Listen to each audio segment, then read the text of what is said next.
Halo semuanya, selamat datang di Rumah Jagoan Kancil. Di sini tempatnya kita untuk mengobrol seputar para superhero Indonesia, para jagoan-jagoan Indonesia. Dan sekarang kita akan kembali membahas tentang Satria Dewa.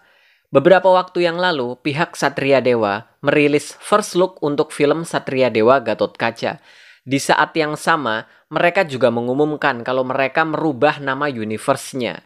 Yang tadinya bernama Jagat Satria Dewa, sekarang berubah nama menjadi Satria Dewa Semesta. Lalu mereka juga kembali mengumumkan rencana lini masa untuk film-film di universe-nya. Dan ini menarik banget karena ternyata ada banyak sekali perubahannya. Pada tahun 2019 lalu, saat mereka masih bernama Jagat Satria Dewa, mereka mengumumkan rencana lini masa untuk film-filmnya. Dan saat itu, urutan filmnya masih seperti ini. Seperti yang bisa kalian lihat, setelah film Gathotkaca adalah film Arjuna. Setelah itu, Yudhistira. Lalu film gabungan berjudul Bharatayuda. Setelah itu lanjut ke film Bima, lalu film duo untuk Nakula dan Sadewa, dan yang dapat giliran film solo terakhir adalah Sri Kandi. Dan setelah itu, semuanya berakhir di film pamungkas yang berjudul Kuruksetra.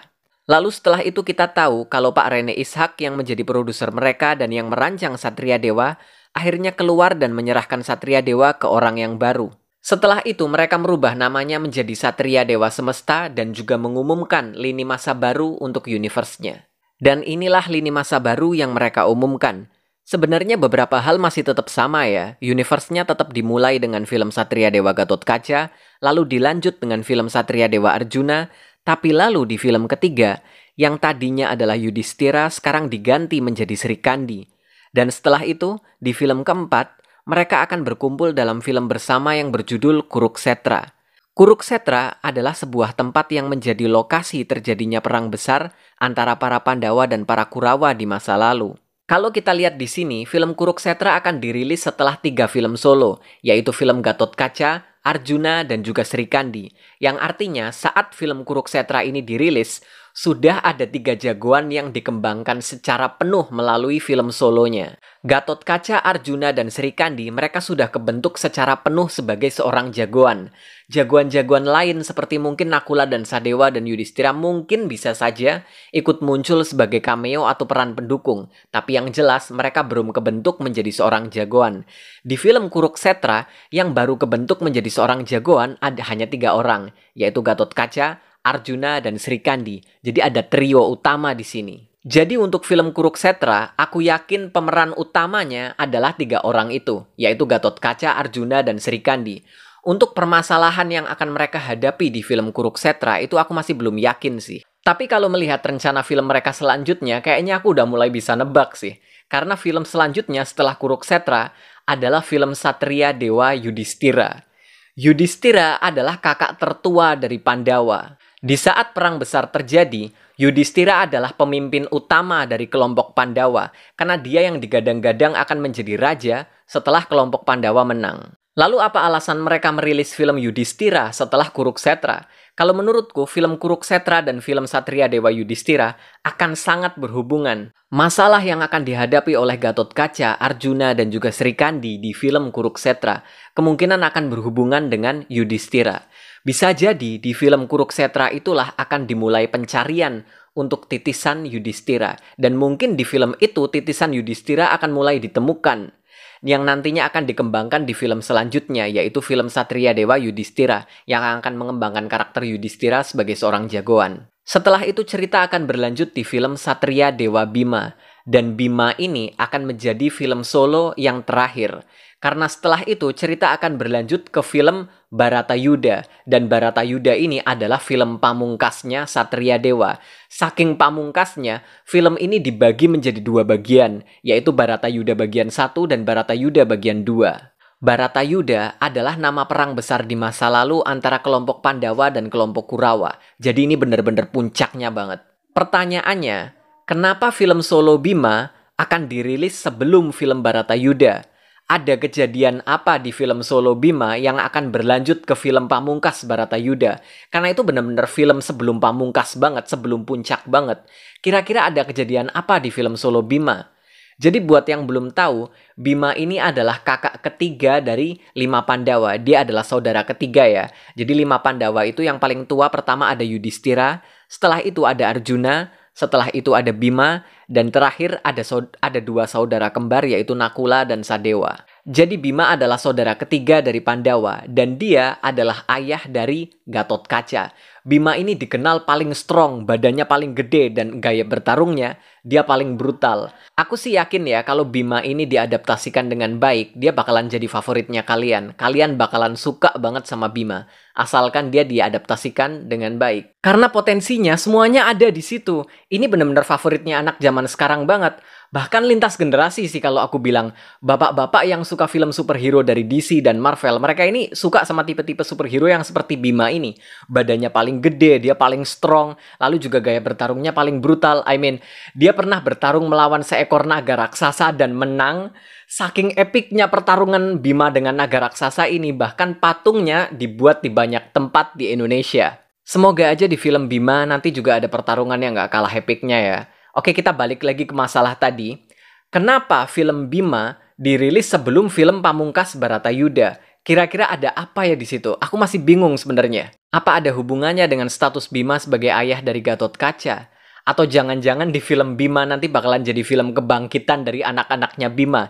Jadi Bima ini dikenal memiliki 3 orang anak ya. Dia menikah 3 kali dengan 3 bangsa dari ras yang berbeda. Pertama, dia menikah dengan putri dari bangsa raksasa. Lalu lahirlah Gatotkaca. Setelah itu dia menikah dengan putri dari bangsa ikan. Dan lahirlah Antasena. Lalu setelah itu dia menikah dengan putri dari bangsa ular. Dan lahirlah Antareja. Gatotkaca, Antasena, dan juga Antareja. 3 anak Bima yang dikenal sangat kuat sekali. Terutama Antasena ya. Kalau kalian mikir kalau Gatotkaca itu OP banget, Antasena itu jauh lebih kuat dari Gatotkaca.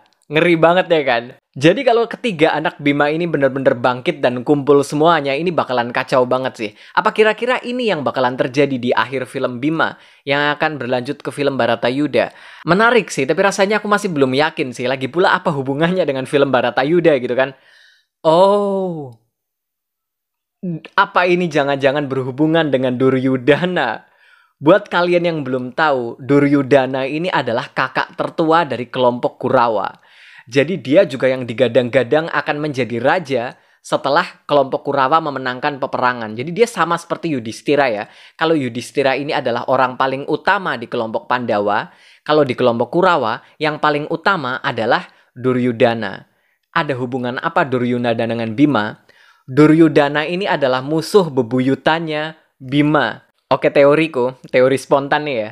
Film Bima nanti akan berkaitan dengan kebangkitan titisan Duryudana yang nantinya akan menjadi pemimpin dari perang Bharatayuda melawan kelompok Pandawa. Makanya film selanjutnya adalah film Bharatayuda, dan di film Bharatayuda semuanya akan kumpul jadi satu, dari para jagoan juga para musuh-musuhnya. Oke, itu tadi adalah gambaran teoriku mengenai lini masa baru dari Satria Dewa Semesta.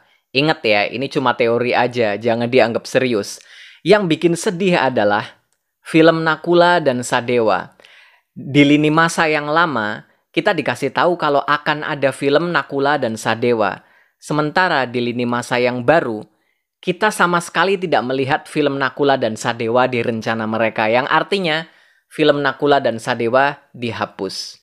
Agak sedih sih, tapi kalau dipikir lagi ya memang make sense ya, memang masuk akal. Nakula dan Sadewa mereka berdua memang tidak terlalu menonjol ya kalau di kisah pewayangan. Mereka penting, Nakula dan Sadewa itu penting. Mereka bagian dari 5 Pandawa dan juga mereka ambil bagian di peperangan. Tapi kalau dibandingkan dengan saudara-saudara mereka seperti Yudhistira, Arjuna, dan juga Bima, memang harus diakui kalau kisah Nakula dan Sadewa memang kurang menonjol. Jadi ya, aku cukup maklum untuk langkah Satria Dewa yang ini.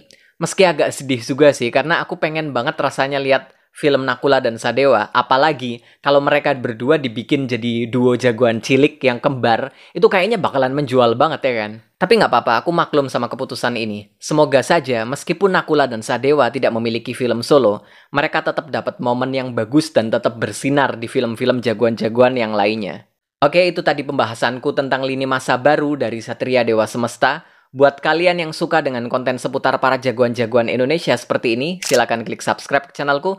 Jangan lupa juga cek sosial mediaku karena di sana juga aku bahas banyak hal seputar para jagoan-jagoan Indonesia. Oh ya, aku juga punya channel YouTube kedua, namanya Para Kancil. Nantinya di sana aku akan ngebahas tentang anime, film, dan juga series, baik dari Indonesia maupun dari luar negeri. Jadi buat kalian yang tertarik, kalian bisa cek channel YouTubeku yang itu ya, namanya Para Kancil. Linknya ada di deskripsi video ini. Oke, sampai jumpa di video-videoku yang berikutnya. Bye-bye.